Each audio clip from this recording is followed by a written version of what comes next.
انہوں نے کنووں پہ بھی قبضہ کر لیا، ہموار زمین، حضور آئے تو ریتلی زمین ملی، وہیں صحابہ نے ڈیرے لگائے، اب پانی کوئی نہیں، کوئی شے نہیں، تپتا ہوا صحرا، اوپر سے سورج گرمی برسا رہا ہے۔ حفیظ جلندری کہتے ہیں کہ زمین دعا مانگنے لگ گئی، زمین دعا مانگنے لگی، زمین کہنے لگی خدا بندہ مہربانی فرما، تیرے رسول آئے ہیں تو اب ذرا مجھے ٹھنڈا نہیں کر دیتا۔ حفیظ جلندری کا نظریہ ہے، وہ کہتے ہیں زمین دعا مانگنے لگی، زمین کہنے لگی مولا تیرے حبیب کے قدم جب میری اس خاک پہ آئے، الہی حکم دے سورج کو اب نہ آگ برسائے۔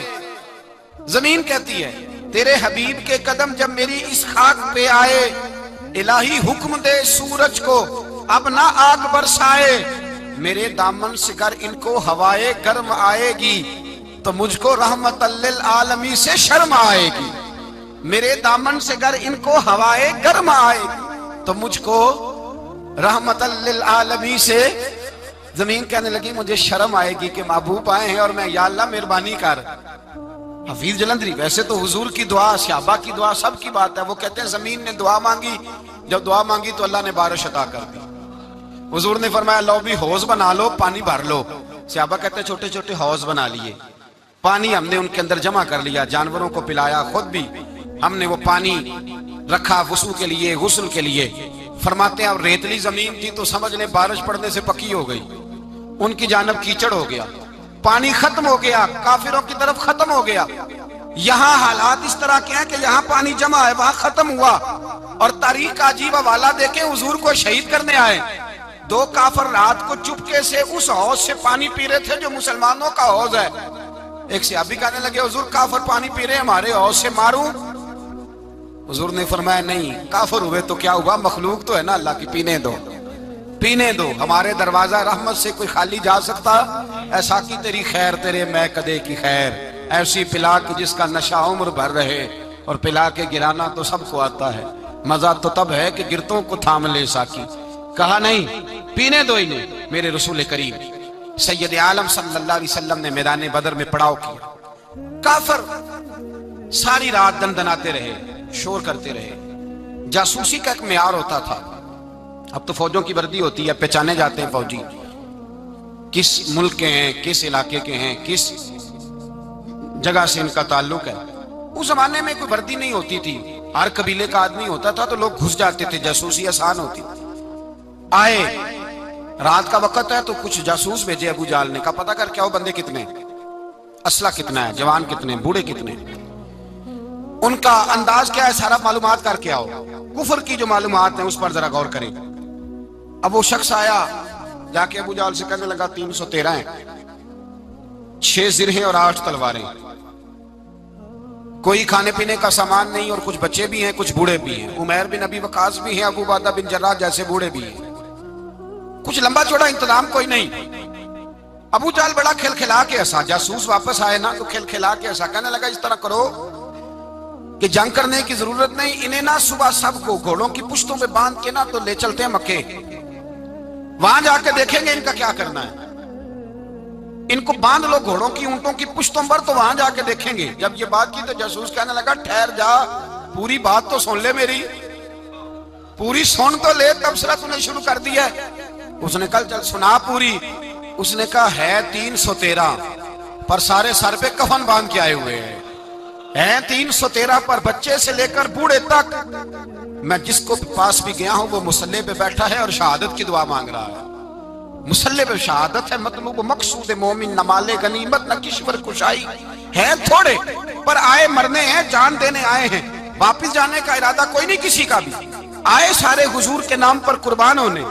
ابو جہل ساری رات شراب پیتا رہا، مغویہ گانے گانے والی عورتیں ساری رات گانے گاتی رہیں، اور ادھر انداز بڑا نرالا ہے۔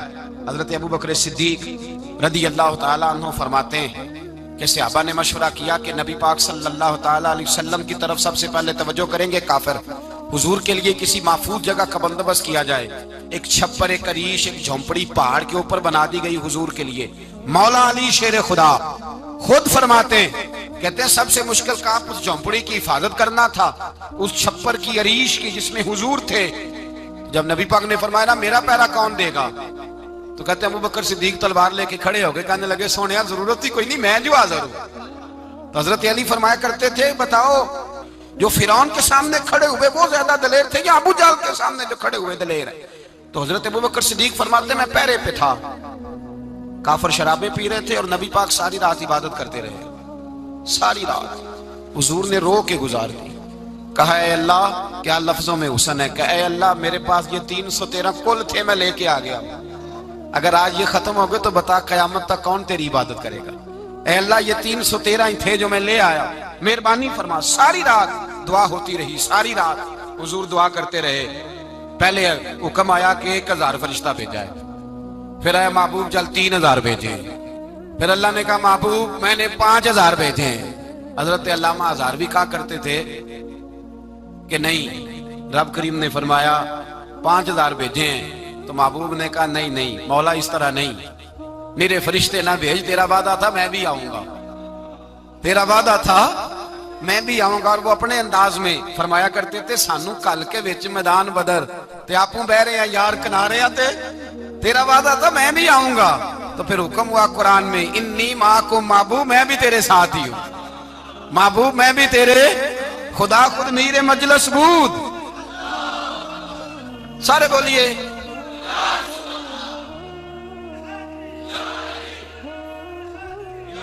بھئی آج تو دن ہے نا نعرے لگانے کا، یوم البدر منا رہے ہیں، تو آج تو ٹھنڈا ٹھنڈا نعرہ نہ لگائیں، میں نے اپیل کی تھی کہ نعرہ تحقیق بھی لگایا کریں۔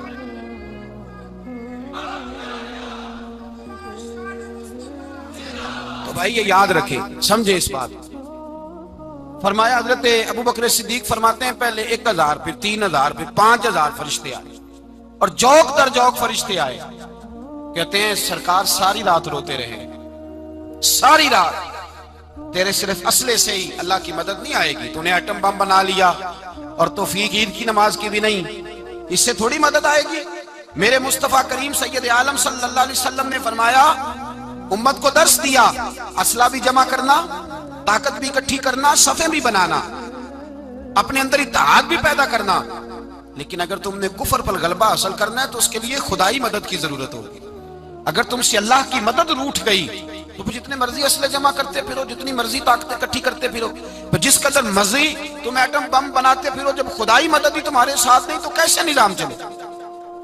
تو حضرت ابوبکر صدیق فرماتے ہیں ساری رات، حتیٰ کہ میں بے چین ہو گیا، حضور سجدے میں تھے تو میں حضور کے اوپر لیٹ گیا، میں نے کہا محبوب بس کریں، اٹھ کے دیکھے تو صحیح میرے اللہ نے کتنی مدد نازل فرما دی ہے۔ صبح رسول پاک تشریف لائے، صحیح مسلم، ابو داؤد، کتابوں کے نام یاد رہیں گے۔ حضرت انس بن مالک حدیث کے راوی ہیں، کہتے ہیں حضور اٹھے اور ایک دن پہلے چھڑی لے کے میدان میں آئے، ایک دن پہلے اٹھے، دیکھو میرے محبوب کے علم کی شان۔ میرے اعلیٰ حضرت فرماتے ہیں اور کوئی غیب تم سے نہا ہو بھلا جب خدا ہی نہ چھپا رہا، اور کوئی غیب تم سے نہا ہو بھلا جب خدا ہی نہ چھپا رہا، تم پر کروڑوں درود۔ اور ہمارے ایک شیخ تھے علامہ تحسین رضا صاحب رحمۃ اللہ علیہ، ان کا بڑا خوبصورت شعر ہے، وہ فرمایا کرتے تھے علم غیب رسول کے منکر اس حقیقت کو بھول جاتے ہیں، غیب مانا کہ راز ہے لیکن راز اپنوں سے کب چھپاتے ہیں، راز مانا، غیب مانا کہ راز ہے لیکن راز اپنوں سے کب چھپاتے ہیں۔ ایک دن پہلے حضور میدان میں آئے، صحیح مسلم کی حدیث ہے، اور محبوب پاک صلی اللہ علیہ وسلم کے دست مبارک میں چھڑی ہے۔ حضرت انس کہتے ہیں حضور میدان میں آئے اور حضور نے لکیر کھینچی، فرمایا کل یہاں ابو جہل مرے گا۔ کب مرے گا؟ یہاں مرے گا۔ فرمایا یہاں عتبہ مرے گا، یہاں عتبہ مرے گا، یہاں ولید مرے گا۔ حضرت انس فرماتے ہیں میری لکیروں پہ نظر تھی، لوگ جنگ لڑتے رہے، میں لکیریں دیکھتا رہا، اللہ کی عزت کی قسم جہاں حضور نے چھڑی رکھی تھی جو مرا وہیں آ کے مرا ہے، جو مرا ہے وہیں آ کے، جو دن کو کہہ دیا دن ہے تو دن نکل آیا، جو شب کو کہہ دیا شب ہے تو رات ہو کے رہی۔ خدا نے ان کی زبان کو وہ اختیار دیا، جو نکلی منہ سے ان کے وہ بات ہو کے رہی۔ فرمایا جہاں حضور نے چھڑی رکھی تھی جو مرا ہے وہیں آ کے مرا ہے میرے رسول کریم سید عالم صلی اللہ تعالی علیہ وسلم نے اگلے دن صبح اٹھ کے صف بندی بنوائی۔ حضور نے اپنے ہاتھ کے اندر چھڑی لے لی، فرمایا چلو ابھی صفیں سیدھی کرو۔ کیا کرو؟ کرانی چاہیے نا صفیں سیدھی، ہمیں کر بھی لینی چاہیے نا۔ حضور نے فرمایا تم صفیں سیدھی کرو، اللہ تمہارے دل سیدھے کر دے گا۔ تو یہاں سیدھے کرانے والے ہوتے ہیں، کرنے والا. اور میرے نبی پاک صلی اللہ علیہ وسلم نے فرمایا جب تم نماز کے لیے صفیں سیدھی کرتے ہو تو رب تو تمہیں دیکھ کے مسکراتا ہے جو اس کی شان کے لائق ہے. حضور صفیں سیدھی کرا رہے تھے. حضرت سواد انصاری ایک صحابی تھے تو پیٹ ان کا بڑا تھا. حضور نے چھڑی رکھی، فرمایا پیچھے ہٹ تھوڑا سا، بڑا پیٹ تھا. چھڑی لگائی نہ تو کہنے لگے حضور کیوں ماری ہے چھڑی آپ نے مجھے. نبی پاک صلی اللہ علیہ وسلم نے فرمایا چل ناراض نہ ہو، بدلہ لے لے. کہنے لگے لائیں دے بدلہ. حضور نے چھڑی پکڑائی تو کہنے لگے کپڑا ہٹائیں. حضور نے کپڑا ہٹایا تو جس میں اقدس چومنے لگے. کہنے لگے محبوبہ پتہ نہیں تھوڑی دیر کے بعد کیا بننا ہے. میں نے کہا جاتی جاتے بوسے لے لوں حضور، بوسے ہی لے لوں جاتے جاتے مصطفیٰ کریم. اور یہ واقعات کئی صحابہ کے، حضرت عکاشہ بن محصن کا بھی ہے اور بھی کئی لوگوں کا. میرے رسول پاک علیہ السلام میدان بدر میں، بدر کی فضا عرض کر رہا ہوں، دو صحابی تھے، ایک کا نام حضرت حذیفہ بن یمان اور ایک کا نام حضرت حسین. یہ دو صحابی ہیں رسول پاک صلی اللہ علیہ وسلم. یہ کہیں سے آ رہے تھے واپس، ابو جہل کی ملاقات ہو گئی. جنگ میں جا رہے ہو، اپنے نبی کے لیے آئے ہو، مدد کرو گے؟ انہوں نے کہا نہیں ہم تو ویسے ہی آ رہے تھے. ابو جہل نے کہا اگر ویسے ہی آ رہے تھے تو ٹھیک ہے جاؤ، وعدہ کرتے ہو لڑو گے تو نہیں؟ کہا نہیں لڑیں گے. یہ دونوں وعدہ کر کے آگئے حضور کے پاس. کہا یا رسول اللہ ہم نے اس سے وعدہ کر لیا ہے لیکن ہمارا ارادہ تو لڑائی کرنے کا ہے، ہمیں تو یہاں آ کے پتا چلا ضرورت پڑی ہے. تو نبی پاک صلی اللہ علیہ وسلم نے فرمایا تم نے وعدہ کر لیا اب تم نہیں لڑو گے. کہا یا رسول اللہ کافر سے وعدہ کیا ہے. میرے نبی پاک نے فرمایا کیا تو مومن نے ہے نا. کس نے کیا ہے؟ اللہ اکبر. کوئی وعدوں کی پاسداری نہیں کرتا. میدان بدر میں جہاں ایک ایک فرد کی ضرورت ہے، ایک ایک فرد کی، وہاں رسول پاک نے فرمایا مومن نے وعدہ کیا ہے لہذا ہم دو مجاہد کاٹتے ہیں. فرمایا تم بیٹھ جاؤ تم نہیں لڑو گے. اب دونوں لشکر آمنے سامنے ہوئے، آمنے سامنے. سب سے پہلے آنے والوں میں سے ادھر سے ولید آیا، عتبہ آیا، اس کا بھائی شیبہ آیا. یہ تین آئے. کہنے لگے حضور ہمارے مقابلے میں بھیجے. نبی پاک نے انصار میں سے بھیجا. کہنے لگے یہ نہیں ہمیں چاہیے، ہمارے مقابلے میں قریشی اور ہاشمی بھیجو. برادری کا بڑا شوق تھا نا قریشی. حضور نے فرمایا چلو تمہارا جلدی مرنے کا ارادہ ہے تو بھیج دیتے ہیں، ٹھیک ہے تمہارے پائے کے بھیج دیتے ہیں. حضور نے فرمایا چلو امیر حمزہ اٹھو. حضرت امیر حمزہ اسد اللہ و رسولہ اٹھ کے کھڑے ہو گئے. فرمایا چلو علی آپ بھی اٹھو. شیر خدا تو یوں اٹھے کہ جیسے پہلے سے ہی کھڑے تھے. حضور نے فرمایا چلو. ابو عبادہ بھی اٹھے، تینوں صحابی اٹھے. حضرت عبادہ ذرا بوڑھے تھے، ان کے لیے تھوڑا مشکل ہوا دشمن کو سنبھالنا. باقی تو دونوں نے کاٹ کے رکھ دیا دشمن. اور حضرت علی رضی اللہ تعالیٰ عنہ نے دیکھا نا جناب عبادہ ذرا زخمی ہو گئے، دشمن ان کا بھاری ہو رہا تو دوڑے گئے، مارا. حضرت عبادہ کا دشمن بھی مارا اور جناب ابو عبادہ کو کندھوں پہ اٹھا کے در رسول پہ لے گئے. کہنے لگے سونیا یا رسول اللہ آپ کے دشمن میں مار آیا ہوں، غلام بچا کے لے آیا ہوں. یہ میں لے آیا ہوں آپ کی، یہ شان ہے حضرت علی شیر خدا کرم اللہ. اب جنگ کا نکارہ بجا. کہاں 1000؟ ایک مرغ کہنے لگا نہیں پورا 1000 نہیں تھا، 950 تھا. میں کہا چل تو 900 کر لے یار، اس میں کون سی حرج والی بات ہے. پھر بھی 900 اور 300 کا کیا مقابلہ. اور پھر اسلحے سے لیس 1000 کا لشکر. میرے رسول کائنات سرور عالم صلی اللہ علیہ وسلم جب جنگ چھڑی، امیہ بن خلف بڑا مارتا تھا حضرت بلال کو. جناب بلال کے قابو ہی آ گیا، حضرت بلال کے قابو آ گئے. کہنے لگا معافی مل جائے گی، معافی مل جائے گی، معافی مل جائے گی. دوڑنے لگا. حضرت عبد الرحمن بن عوف کہنے لگے بلال جب کوئی معافی مانگے تو دے دینی چاہیے. فرمایا سب کو دینی ہے، اس ظالم کو نہیں دینی. پکڑ کے مارا جناب سیدنا بلال حبشی رضی اللہ تعالیٰ، پکڑ کے مارا. فرمایا مجھے بڑی سزائیں دیتا تھا. اس امت کا فرعون ابو جہل نے ساری زندگی ستایا ہے. 2 چھوٹے چھوٹے بچے معوذ اور معاذ، اور ان کی عمریں 17 سال سے کم بتائی جاتی ہیں اور حسین لفظ ہیں. حضرت عبد الرحمن بن عوف کہتے ہیں دونوں میرے پاس آئے، اور ایک روایت میں یوں بھی انداز ہے، کہتے ہیں ایک بھائی کا قد چھوٹا تھا، تلوار اونچی تھی اس سے، اور آئے. اور یہ لفظ ہیں تاریخ میں محفوظ. آئے آ کے کہنے لگے عبد الرحمن سے چچا ابو جہل کدھر ہے؟ تو میں نے کہا تم نے کیا کرنا ہے؟ ان کا جواب پتہ کیا ہے؟ یہ نہیں کہا کہ دین کا دشمن ہے، یہ نہیں کہا بڑا ظالم ہے اس لیے مارنا ہے. کہا تم کیا کرو گے؟ تو جواب وہ شاہ نامہ اسلام نے اپنے لفظوں میں بیان کیا. کہنے لگے مریں گے. زیادہ یہی ہے نا کہ ہم کمزور ہیں. پوچھنے کا سٹائل یہ تھا کہ تم بچے ہو، تم نے کیا کرنا ہے؟ تو پتہ ان کا جواب کیا ہے؟ حفیظ جلندری کہتے ہیں وہ کہنے لگے مریں گے یا ماریں گے ناری کو. سنا ہے گالیاں دیتا ہے وہ محبوب باری کو. صلی اللہ علیہ وسلم کہنے لگے ہمارے نبی کو معاذ اللہ برا کہتا ہے، چھوڑیں گے نہیں، جانا ضرور ہے، اگر اسے مار نہ سکے تو مار کے تو آ جائیں گے نا، جانا ضرور ہے۔ تو کہتے ہیں ہم نے اشارہ کیا، میں نے کہا وہ گھوڑے پہ جا رہا ہے، وہ دیکھو، کہتے ہیں بس چھلانگے لگاتے دوڑے، بھاگے گئے، ایک نے اچھل کے تلوار ماری، دوسرے نے بھی گرایا، تیسرے نے بھی زخمی کیا۔ ابو جہل نے تلوار ماری تو ایک بھائی کا بازو کٹ گیا، بازو کٹ گیا تو ہلکا سا گوشت لٹک رہا تھا، اس نے پیر رکھ کے گوشت بھی جدا کر دیا اور کاٹا ابو جہل۔ جب نیچے گرا تو اب عبداللہ ابن مسعود آئے، دیکھا کچھ جان باقی ہے، رسی جل گئی، بال نہیں گئے۔ حضرت عبداللہ ابن مسعود جب گلا کاٹنے لگے تو کہنے لگا ذرا نا گردن نیچے سے رکھ کے کاٹنا، گردن ذرا نیچے رکھ کے کاٹنا۔ فرمایا کیوں؟ کہنے لگا ذرا سردار ہوں، گردنوں میں پڑی گردن میری اونچی نظر آنی چاہیے، رسی جل گئی پر بال، کہنے لگا ایسا نہ ہو غلاموں میں پڑی ہو تو چودھری کی گردن لہذا ہی نہ نظر آئے، ذرا نیچے سے رکھ کے کاٹنا۔ حضرت عبداللہ ابن مسعود رضی اللہ تعالیٰ انہوں نے گردن کو کاٹ ڈالا۔ میرے بھائی اب جنگ ختم ہونے لگی آہستہ آہستہ، دونوں بچے اپنی تلواریں لے کے در رسول پہ آئے، ایک کہنے لگا میں نے مارا ہے، دوسرا کہنے لگا حضور میں نے مارا ہے۔ حضور نے فرمایا تلواریں دکھاؤ، خون کس کو لگا ہے؟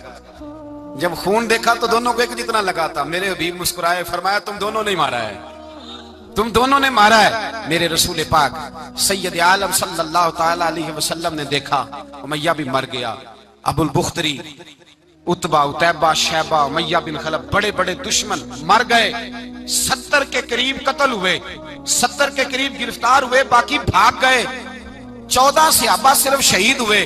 ان کے جو مر گئے نبی پاک نے کنویں کے اندر پھینک دیے، اور کنویں کے سرانے کھڑے ہو کے ذمہ داری سے، سیاستہ کی روایت عرض کر رہا ہوں ذمہ داری سے، حضور نے بدر کے کنویں پہ کھڑے ہو کے فرمایا او کافرو، او فلاں بن فلاں، او فلانے کے بیٹے فلانے، تم نے دیکھ لیا میرے رب کے وعدے کتنے سچے ہیں؟ حضرت عمر کہنے لگے حضور مردوں سے آپ باتیں کر رہے ہیں؟ تو نبی پاک نے فرمایا عمر جتنا تم سن رہے ہو اتنا یہ بھی سن رہے ہیں، اگر کافر سن سکتے ہیں تو داتا علی اجمیری نہیں سن سکتے؟ اگر کافر سن سکتے ہیں تو معین الدین اجمیری نہیں سن سکتے؟ کہاں بیٹھ کے تو عقیدہ پڑھتا رہا ہے؟ اگر مشرک و بے ایمانوں کا آواز آتی ہے تو کیا حضرت ابو ہریرہ اپنی قبر میں نہیں سنتے؟ غوث اعظم جیلانی نہیں سنتے؟ میرے اعلیٰ حضرت کا عقیدہ ہے، وہ فرماتے ہیں واللہ وہ سن لیں گے اور فریاد کو پہنچیں گے ہم۔ اتنا تو ہو کوئی فریاد کرے دل سے، اتنا تو ہو کوئی فریاد کرے دل سے، اور اگر کافر اور بے ایمان کنویں میں گرا سن سکتا ہے تو کیا آمنہ کا لال اپنے مزار میں نہیں سن سکتے؟ کہاں سے لوگ عقیدہ لے آتے ہیں؟ میرے نبی پاک نے فرمایا سنتے ہیں۔ سلام دیتے ہو جب قبرستان جاتے ہو؟ کیا کہتے ہو؟ سلام کس کو کہا جاتا ہے؟ اس کو کہا جاتا ہے جو وعلیکم السلام کہے، اس کو کہا جاتا ہے جو وعلیکم السلام کہے۔ او بھائی سنو، میرے رسول پاک سید عالم صلی اللہ تعالی علیہ وآلہ وسلم نے کہا دیکھا تم نے میرے رب کا وعدہ کتنا سچا ہے؟ یہ کہہ کے میرے رسول پاک آئے، ایک آدمی کو پہلے بھیجا، فرمایا جاؤ جا کے خوشخبری دے دو، اللہ نے فتح دے دی ہے، خوشخبری دو۔ پھر حضور آئے، ان گرفتار ہونے والوں میں حضور کے اپنے داماد ابو العاص بھی ہیں، حضور کے چچا جناب عباس بھی ہیں، وہ بھی ہیں، اور بھی کئی لوگ ہیں گرفتار ہونے والے آئے۔ حضرت انس کہتے ہیں آدھی رات کا وقت تھا، جب ان کو لایا گیا نا گرفتار کرنے والوں کو مدینے، تو صحابہ کو غصہ ہی بڑا تھا، کس کس کے رسیاں باندھ دی۔ حضرت بلال کی ڈیوٹی تو ذرا زور زور سے باندھتے تھے، زور زور سے، ذرا تگڑی کر کے، بڑا ستایا تم لوگوں نے، زور زور سے۔ کہتے ہیں آدھی رات کا وقت ہوا، میں مسجد میں آیا تو حضور کو بے چینی سے ٹہلتے دیکھا مسجد میں، تو میں نے کہا حضور کیا ہوا؟ یہ سونے کا وقت تھا آپ کے آرام کا، تھکے ہارے آئے تھے، تو حضور نے فرمایا تم نے رسیاں زور سے باندھ دی ہیں، وہ ہائے ہائے کرتے ہیں، مجھے نیند نہیں آتی۔ نیند حضور وہ دشمن ہے، وہ آپ کا دشمن ہے۔ فرمایا وہ میرے دشمن ہے پر میں تو رحمت للعالمین ہوں، ذرا ڈھیلی کر دو، سو جائیں تو میں بھی سو جاؤں۔ سویرے حضور نے صحابہ کو بلایا، فرمایا ان کا کرنا کیا ہے؟ حضرت عمر کا مشورہ سنو۔ حضرت عمر کہنے لگے حضور جو میرے رشتہ دار ہیں میرے حوالے کرے، پہلے میں ان کی گردنیں کاٹوں، جو ابو بکر کے ہیں اس کو ان کی گردنیں کاٹیں، جو عثمان کے ہیں علی کے ہیں ان کو دو سب کو کاٹیں، اپنے اپنے رشتہ داروں کو، میرا جو ہے میں اپنے ہاتھوں سے اسے ذبح کروں گا، میرے نبی کی دشمنی کرتا ہے۔ حضور نے فرمایا عمر تیرا فیصلہ ذرا تگڑا ہے، تھوڑا نرم چاہیے۔ حضرت ابو بکر صدیق کو بلایا، فرمایا تیرا کیا ارادہ ہے؟ حضرت ابو بکر کہنے لگے حضور کچھ فدیہ لے لیں، ان پہ رحم کریں، مجھے لگتا ہے بہت سارے کلمے پڑ جائیں گے، کچھ مہربانی کریں، ان پہ شفقت کریں۔